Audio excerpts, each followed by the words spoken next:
ভাই জানতে চেয়েছে যে হুজুর, পশু জবাই করার পর পশু জান বের হওয়ার আগে তার চামড়া ছিলানো শুরু করা যাবে কিনা। প্রিয় ভাই, অত্যন্ত গুরুত্বপূর্ণ একটা বিষয় আপনি জানতে চেয়েছেন।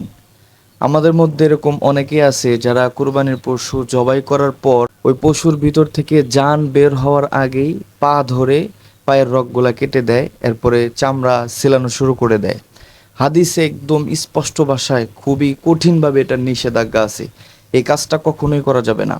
এটা দ্বারা ওই প্রাণীর উপরে জুলুম করা হয়। কেননা আপনি যখন ওই পশুটার জান বের হওয়ার আগেই আপনি যখন ওই পশুর পায়ের রগ কেটে দিবেন বা চামড়া ছিলানো শুরু করবেন, তখন ওই পশুটার স্বাভাবিক মৃত্যু না হয়ে অস্বাভাবিক মৃত্যু হতে পারে। স্ট্রোক হয়ে মৃত্যু হতে পারে বা অস্বাভাবিক মৃত্যু হতে পারে।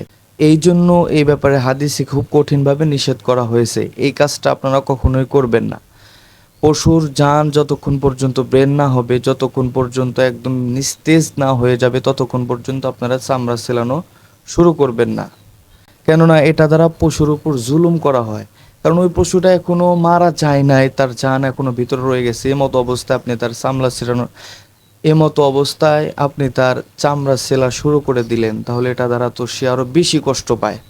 এই জন্য এই কাজ থেকে আমরা সকলে বিরত থাকবো। পশুর জান বের হয়ে যখন নিস্তেজ হয়ে যাবে, এরপরে আমরা পশুর রগ কাটবো বা চামড়া ছিলানো শুরু করবো। আশা করি বিষয়টা বুঝতে পেরেছেন।